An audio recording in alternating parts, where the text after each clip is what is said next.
Aujourd'hui, on va regarder un extrait d'un reportage de Vincent Lapierre, donc le mec qui interviewe les habitants des différentes villes de France pour constater les faits réels. Il interroge beaucoup de monde, la vidéo dure 48 minutes, d'accord? Il y a des gens qui disent que tout va bien, il y a des gens qui disent que tout va pas bien, et il interroge tout le monde. D'accord? Il y a pas de cut, il n'y a pas de montage. Nous, évidemment, on va pas regarder les 48 minutes de vidéo. On va regarder surtout ceux qui disent que ça va pas bien. Parce que je pense que vous n'êtes pas intéressé à l'idée d'écouter des gens qui disent oh bah tout va bien. Sinon, il n'y a pas d'intérêt à la vidéo, ok? Mais je le mentionne quand même parce que Vincent Lapierre, il laisse parler tout le monde. D'accord? Il y a des gauchistes qui passent dans son reportage, il y a des gens de droite, il y a des migrants, il y a tout le monde, même des dealers. Et je vous le dis tout de suite, les dealers, il n'y a aucun problème apparemment. Ah, ça va très bien, le business, tout ça, il n'y a pas de problème. Et du coup, on va commencer par ce monsieur qui va nous parler de la ville de Villejuif. Étonné. Alors de l'autre côté, il y a la maison des associations, Ah. et là c'est devenu un squat. Voilà. Ah, d'accord, donc ça maintenant c'est un squat, ok. Voilà. Alors on va tomber dans les squats, il y en a un là, il y en a juste Oui. un là-bas, enfin bon c'est... Et en fait rien n'est vraiment fait pour que les choses cessent quoi. Parce que donc, attendez, parce que là on est en plein cœur de la ville de Villejuif, c'est ça qu'il faut dire. Là on peut pas être plus au centre-ville qu'ici. Mais attendez, pardonnez-moi, quand vous dites squat, ça veut dire quoi concrètement? C'est-à-dire que Les les gens qui vivent à l'intérieur, alors que c'est une maison des associations, mais ils y vivent, D'accord, nuit et jour. donc c'est un squat. C'est un squat. Donc là, ce qu'il faut dire et ce qu'on voit, c'est qu'il y a pas mal de commerces fermés. Là, on est devant un charcutier qui est fermé, enfin qui est définitivement fermé. Tout à fait. Là-bas aussi, on a un commerce qui est fermé. Ouais. Ça, vous voyez cette progression Complètement. Les commerçants désertent un petit peu la rue, ça reste des espaces vides, sans utilité. Et effectivement, ça, beaucoup de commerçants et beaucoup de personnes quittent la ville pour ces raisons d'insécurité, de trafic, etc. Et on ne protège J'ai le même problème dans ma ville, c'est que j'ai une rue principale, c'est une rue de magasins fermés. Mais tout est fermé, hein. Allez, il n'y a pas tout. Allez, il y a 30% de la rue, c'est des magasins qui ont fait faillite parce qu'ils ont plus de thunes, notamment à cause de l'inflation. Du coup, tu te balades, oh bah c'est fermé, oh c'est fermé, oh c'est fermé, c'est fermé. C'est interpellant. Tu te dis, mais en fait, il n'y a plus d'économie dans ma ville. plus les biens, on ne protège plus les personnes. On l'a vu, hein, un viol, des cambriolages de façon délirante, c'est notre réalité quotidienne. Ouais, donc 11h45, un jour de la semaine, normalement la ville devrait être vivante. Et c'est vrai qu'on voit qu'il y a pas mal de commerces fermés, donc 4 dans mon champ de vision. Bonjour monsieur. Bonjour, je plaisante avec vous. Ah, pas de problème, mais c'est juste pour avoir votre témoignage sur la ville, comment ça se passe ici. Pour vous, Donc là, c'est une boucherie, d'accord? est-ce que vous pouvez travailler tranquillement dans de bonnes conditions? Là, actuellement, c'est nul. Ah oui, c'est vrai. Ah ouais. Au niveau de sécurité, au niveau de plein de choses. C'est vrai, vous-même vous le voyez au quotidien. Oui, bien sûr. Bah, ça se voit. Là, je travaille à Villejuif, je suis pas depuis 13 ans. Ah oui. Villejuif avant, c'est pas la même chose que Villejuif. Ah là-bas, c'est vrai ou pas? Toi, t'es un ancien, toi. Ça a changé un peu, ouais. c'est Sur normal. quel plan précisément? Au niveau de la sécurité, un peu, oui. C'est vrai, vous voyez que il y a des gens plus louches qui Ah sont... bah la preuve, avant-hier, il y avait deux braquages. Waouh. Il y avait le monsieur là, le taxiphone, et l'autre qui est à côté. Ah oui. Avant-hier, hein. Donc la même journée, la même soirée. Donc là, on se trouve ici, on est au cœur de Villejuif, encore une fois, on n'a pas bougé. En fait, tous les 10 mètres, il se passe un truc. Ici, là, un samedi soir, 23h, ça mitraille. Ça mitraille, il y a 2 blessés graves. Bon, ça tire à balles réelles en plein cœur de Villejuif. C'était il y a quelques mois. Voilà. C'était à l'arme lourde. Donc, voilà. C'est un ancien bar à chicha. Il a été fermé depuis les faits. Et maintenant, c'est devenu un restaurant Chicken Ember. Menu solo à 7,99 €. Voilà. Regarde. Je sais même pas si c'est autorisé. Donc on voit bien la barbésisation. Donc il fait référence au fait qu'il y a des vêtements dehors, des produits dehors. Et normalement, tu mets pas tes produits dehors. Déjà, c'est dangereux. Parce que tu te les fais voler en fait. Parce qu'il n'y a aucune sécurité, il n'y a pas de portique ou quoi. Peut-être tu passes, tu voles un truc, il n'y a rien. Hein. Personne n'est au courant. De Villejuif. Ouais, donc tu vois là les trucs dehors, ça c'est... Ouais, je sais même pas si c'est autorisé en vrai ça. Les poubelles, ouais, non, c'est le bordel en fait. C'est la bordélisation de la France, tu vois. Les poubelles comme ça, qui sont n'importe où, qui gênent. Canettes. Ouais, non, c'est pas top. Hein. Et bien, tu vois que c'est pas propre en fait. Tu vois, et là on est en plein centre de Villejuif. Hein. Et on voit que les services de nettoyage sont pas au taquet là. Ils sont débordés. Ils doivent passer, hein, mais sauf que comme les gens jettent, il faudrait qu'ils passent plus souvent pour garder la ville propre. C'est ça le processus. Ouais, ça rappelle ce qu'on voit dans le 18e arrondissement, ça rappelle ce qu'on voit dans les quartiers touristiques, effectivement, qui sont de plus en plus... Moi j'ai beaucoup ça dans ma ville. Je vous en parle souvent. Moi, c'est pas tant des problèmes d'insécurité, c'est des problèmes. Genre, il y a plein de SDF, il y a des poubelles, c'est dégueulasse. Les mecs ils te disent que toute leur famille elle est morte pour jouer sur l'émotion, pour te raquer du fric et tout. Mais il n'y a pas d'agression, enfin, en tout cas pas tant que ça par rapport à d'autres villes. Et pareil, moi j'ai plein de canettes qui traînent partout. Et des fois je marche avec ma copine dans la ville.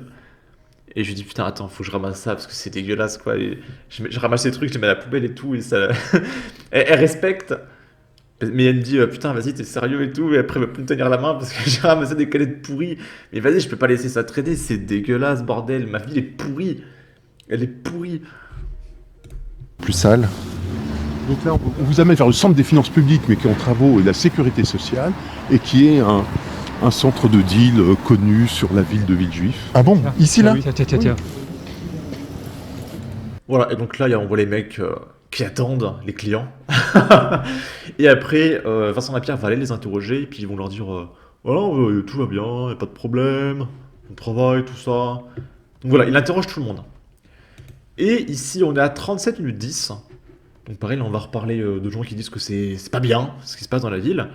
Mais au bout d'un moment, vous allez voir, il y a un monsieur qui dit ne pas aimer l'extrême droite, qu'il aime beaucoup la France, et qu'il ne faut pas jouer le jeu de Marine Le Pen, et que le problème est autre part.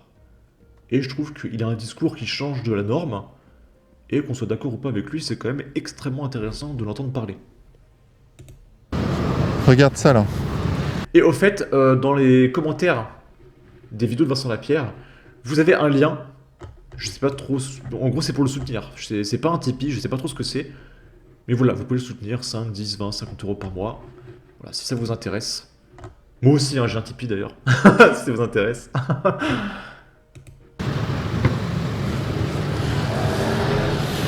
Matelas, placard, tiroir.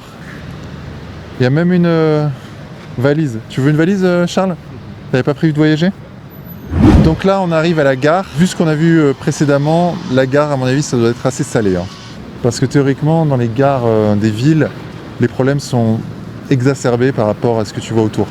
Donc là, ça va être costaud, à mon avis. On passe. Donc là t'as les vendeurs de cigarettes. Juste, mais ça, c'est du grand classique, hein, évidemment. Ouais. On dirait que le mec, il est au milieu de la... Je dis quoi, il est où? Le mec est debout, on dirait qu'il sait pas où il est. Donc évidemment, ils ont vu la caméra, donc ils se décalent. De toute façon, maintenant, devant les gares, il y a toujours des vendeurs de cigarettes dans toute la France. Donc vous êtes un artisan et vous habitez... Enfin, vous travaillez ou vous habitez? Je travaille et j'habite à Villejuif. À côté de la maison squattée? Ouais. Qu'on a vu tout à l'heure? Ouais, absolument. Et donc, quelle est votre vie au quotidien? On vit l'enfer, on n'ose pas laisser nos enfants sortir. On a peur pour eux quand ils rentrent, on leur demande de téléphoner systématiquement dès qu'ils arrivent à la maison. On vit dans une espèce de piste de rallye, puisque tous les soirs c'est des runs en plus finir. C'est un cul-de-sac, ils finissent au bout du cul-de-sac à 80 km/h, dans des rues qui sont à peine plus larges que la voiture. Mais c'est incroyable. S'il y a un gamin qui traverse, il est mort. On a tenté d'appeler la police souvent, ouais. Et malheureusement ça change pas grand-chose. Voilà. C'est-à-dire qu'ils viennent ou ils viennent pas? Alors, ils viennent une fois sur 5, une fois sur 10. Ils ont des effectifs qui sont pris à d'autres interventions.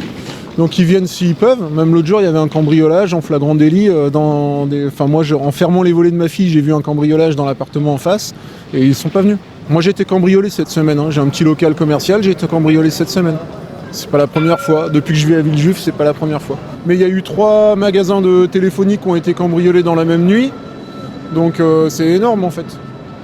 Ils ont retrouvé plus de 10 000 euros d'espèces sur les voleurs et ils ont été interceptés grâce au voisinage et non pas grâce aux caméras de surveillance qui ont été mises qui n'ont été visionnés que quand le voisinage a dit qu'il se passait quelque chose. Et à partir de là, ils ont intercepté les voleurs. Il y a plus de 10 000 € d'espèces et plus de 100 téléphones sur eux. Donc là, ce que me disaient les messieurs qui m'accompagnent, c'est que donc là, on a la gare de Villejuif, Louis Aragon, très beau nom d'ailleurs. Et cette gare a été rénovée très récemment, et d'ailleurs elle est toujours en cours de rénovation. Et ils ont fait un système avec des vitres comme ça en verre. Le problème, c'est qu'elles sont déjà cassées, les vitres. La plupart des vitres. Voilà, ils ont... Alors, pareil, moi, dans ma ville, les arrêts de bus, vous savez, l'arrière d'un arrêt de bus, c'est une vitre. Moi, quasiment tous mes arrêts de bus, il n'y a plus d'arrière parce que c'est des vitres pétées en fait. Et du coup, bah, je sais pas si c'est les maires de la ville ou quoi, mais ils ont arrêté de mettre un arrière à l'abri de bus. Du coup, il y a juste les côtés et le toit. Et il n'y a plus de derrière parce que c'est à chaque fois il se fait péter, donc ils ont arrêté de mettre quelque chose. Et du coup, on peut littéralement passer à travers l'arrêt de bus. C'est très rigolo. ont été assez optimistes sur l'avenir de ces vitres. Plus de vitres. Et ça, c'est récent, ça a été construit récemment. Donc ils ont voulu faire un truc esthétique en verre, etc. Mais non, ça marche pas en fait. Ils n'ont pas été très réalistes. Ce qu'on voit aussi beaucoup, c'est des mendiants en fait, des SDF, qui sont dehors. On en a vu à tous les coins de rue là. Incroyable. Ouais, donc là en fait, il y avait un gars qui chauffait là. Et puis de toute façon, on vit l'enfer. On vient chercher du pain. Regardez ici comment c'est. On vient chercher du pain, ils vendent des cigarettes, ils vendent de la drogue. J'ai une amie qui vit dans cette résidence là qu'on voit. Elle veut plus rentrer chez elle. Donc elle se saigne pour acheter un appartement qui est invendable parce que le hall d'immeuble est squatté par une quinzaine de vendeurs de cigarettes et de clochards et de dealers. Et elle ose même plus rentrer chez elle. Donc elle a un appartement qu'elle paye, qu'elle peut pas vendre et dans lequel elle peut pas vivre. C'est plus vivable. Depuis 3-4 ans, c'est plus vivable. Alors, on aimerait bien que ça change tout ça, mais c'est pas faute de faire des appels à la mairie pour leur demander de prendre un peu en compte le mécontentement des gens qui sont là. Et je vais pas faire de discrimination, mais qui payent leurs impôts, quoi. Parce que les impôts, ils augmentent et la qualité de vie, elle baisse. Il y a un problème. Moi, je veux bien qu'on m'augmente mes impôts de 15% comme cette année, 15% d'augmentation d'impôts. Bon, je suis passé de 1005 à 1008. On considère que je suis à 1009 même. On considère que je suis un riche à Villejuif puisque je suis propriétaire. Je veux bien qu'on m'augmente mes impôts, mais que dans... Ah putain, 1900 € d'impôts. Ça veut dire que vous savez que 1900 € d'impôts, c'est que le mec il doit avoir à peine 2000 € net. Hein. C'est pas tant que ça. Hein. Et prendre 1900 € d'impôts, ça c'est abusé. Hein. Dans ce cas, je vois la différence quand je sors de chez moi. Aujourd'hui, la différence, c'est que de la dégradation. Et vous savez, moi, donc, je fais pas 1 milliard de vues, hein, qu'on se mette d'accord. Je peux vous montrer mes données d'analyse. Hop, regardez, j'ai fait 653 € les 28 derniers jours. Je paye entre 150 et 200 balles d'URSSAF par mois. Hein. Mais vraiment, l'État, il me raquette, alors que je gagne pas des 1000 et des cents, tu vois. C'est fou, hein. On est trop taxé, c'est abusé. Donc c'est révoltant en fait. On n'est pas entendu du tout. C'est décourageant. C'est décourageant, on n'est pas du tout entendu par la mairie. Je fais un reportage sur Villejuif. Ah, Villejuif, et vous y êtes? Nous y sommes. Mais oui. Est-ce qu'il y fait bon vivre? Oui, j'aime beaucoup vivre à Villejuif. D'accord. Oui, parce que Villejuif, c'est la France. Et j'aime énormément la France. J'espère que vous n'allez pas couper ça. Ah non, pas du tout. Pourquoi je couperais ça? Parce que il est à la mode de faire des reportages. Il y a des gens qui disent que la France va très mal, qu'on est très mal en France. Alors, je ne sais pas si c'est à la mode. En tout cas, il y a beaucoup de gens qui ressentent ça. Oui. Il y a beaucoup de gens qui ressentent un malaise dans le pays, mais il ne découle pas seulement des raisons qu'on veut mettre auparavant. Alors, quelles sont les vraies raisons de ce mal-être? Les vraies raisons, c'est une mauvaise gestion du pays par des gens qui servent leur oligarchie, qui évadent les impôts, des gens qui délaissent la République en mettant en péril l'hôpital public, en mettant en péril l'éducation. Vous comprenez ce que je veux dire? Je comprends. Et donc ces gens-là qui veulent prendre le pouvoir, ils prennent des boucs émissaires. J'espère que vous n'allez pas couper ça. Rien ne sera coupé, monsieur. Rien ne sera coupé. Parce que je vous connais. Après, les gens qui partagent notre avis politique, je pense à la majorité des gens de la chaîne, sont d'accord pour dire que l'éducation s'effondre, les hôpitaux s'effondrent et tout. Et je pense personne ne dit que c'est à cause de l'insécurité, enfin uniquement que l'école et les hôpitaux s'effondrent. C'est à cause, oui, de la gestion du pays, parce qu'on donne la priorité aux migrants, notamment dans les hôpitaux. Du coup, les Français ne peuvent pas se faire soigner. Et il faut payer tellement d'aides sociales que les Français ne sont plus remboursés. Au niveau des écoles... Alors, au niveau des écoles, c'est... Alors, il y a l'insécurité, parce que les profs se font plus respecter. Et ils sont pas formés pour défoncer des élèves, on va pas se mentir. Parce que quand un élève qui sort un couteau... Madame Dupont, elle n'est pas formée pour maîtriser Rachid avec son couteau ou sa machette, tu vois. Mais il y a aussi des problèmes de... Outre l'insécurité, enfin, il faut pas que je raconte ma vie, mais les élèves dans le public, ils sont notés avec des couleurs. Tu sais, avant, t'avais 15 sur 20, 12 sur 20, 13 sur 20. Maintenant, ils sont bonhomme pas content. Ou alors, ils sont orange clair. Tu sais pas c'est quoi? C'est parce qu'en fait, il faut pas les stigmatiser. Donc il y a plein de problèmes, il n'y a pas que l'insécurité. Et personne ne dit qu'il n'y a que l'insécurité comme problème. On veut dire que l'insécurité, c'est le problème le plus grave. Ah bon? Ah bah, je vous aime même. Ah oui? Ah bah oui. Eh bien, c'est un amour réciproque, figurez-vous. Oui, parce que il est important de faire des reportages.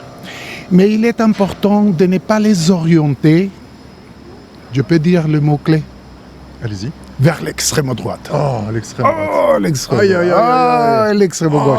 Oh là là. Oh là là. J'adore la complicité de Vincent Lapierre avec ce mec, alors que pourtant, ça se voit qu'il est de gauche. Hein. Mais voilà, c'est intéressant de parler. Qu'on s'insulte pas, bordel. Eh bien non, figurez-vous. Moi, je les oriente vers le réel. Vous faites partie du réel. Votre opinion compte. Oui, il y a des policiers. On nous a dit que vous étiez très peu. Hein. Heureusement qu'il y a des policiers. Bonjour. S'il y avait un flic tous les jours qui allait leur prendre leur papier d'identité, leur prendre les quelques grammes qu'ils ont sur eux et les 10 paquets de cigarettes qu'ils ont à vendre dans l'heure qui vient, ils arrêteraient de venir ici. Une vache, quand elle mange 3 fois le fil électrique, elle arrête d'aller manger son fil électrique. Et ben, quand vous vous garez mal tous les jours sur le trottoir avec votre scooter et que vous prenez 35 € jour 1, jour 2, jour 3, vous arrêtez de mettre, vous allez dans un parking de roues. Bah là, c'est pareil en fait. Il suffirait qu'on les fasse chier ces gens-là. Il n'y a que ça. Il faut pas les lâcher jusqu'à temps qu'ils dégagent. Quand vous dites au maire c'est insupportable ces vendeurs de cigarettes, il vous répond oui, mais si les cigarettes étaient moins chères, il n'y aurait pas de vendeurs à la sauvette. Et il dit aussi si la drogue était légalisée, il n'y aurait pas de vendeurs de drogue dans la rue. Oula. Le soir où il a été élu, tous les dealers faisaient la fête. Alors, n'hésitez pas à me dire en commentaire, vous, est-ce que vous êtes pour ou contre la légalisation des sandwichs? Parce qu'on va dire que si c'est légal, c'est plus compliqué pour les dealers.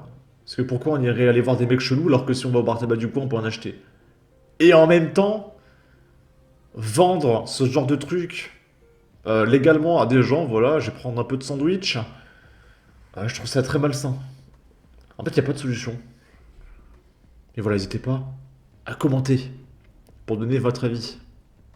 Ils faisaient des doigts d'honneur aux policiers en leur disant demain vous êtes à la retraite, vous êtes au chômage. Donc ils savaient très bien ce qui allait se passer. Wow. Les dealers de Villejuif savaient ce qui se passerait au lendemain des élections. Les élections précédentes, c'est d'hiver droite qui est passé. Personnellement, j'avais pas voté pour lui et je voulais pas spécialement qu'il soit là. Au bout d'un mois qu'il était là, je me suis dit ok, la prochaine fois je revote pour lui. La ville avait changé en un mois. Le jour où il a été élu, le lendemain matin, il y avait des balayeuses dans la rue. J'avais jamais vu de balayeuse à Villejuif. J'ai dit ah ça y est, on va arrêter de marcher dans la merde toutes les 5 minutes. C'est cool ça. Et ne serait-ce que ça séduit. Aujourd'hui, c'est l'inverse. Il y avait une amélioration et on rechute. Je ne crois pas que la France est raciste.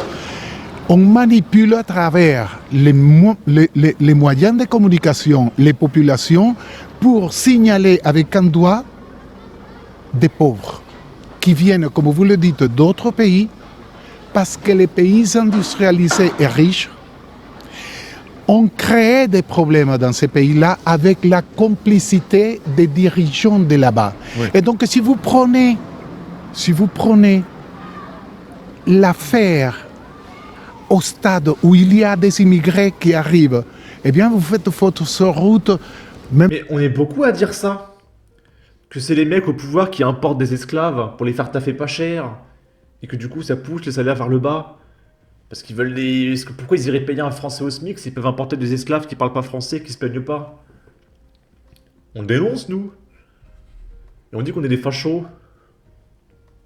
Même si je vous aime beaucoup parce que je vous suis dans les réseaux sociaux. Eh bien, écoutez, Croyez-le, merci, croyez-le. c'est gentil, merci Je monsieur. pense qu'il faut s'attaquer.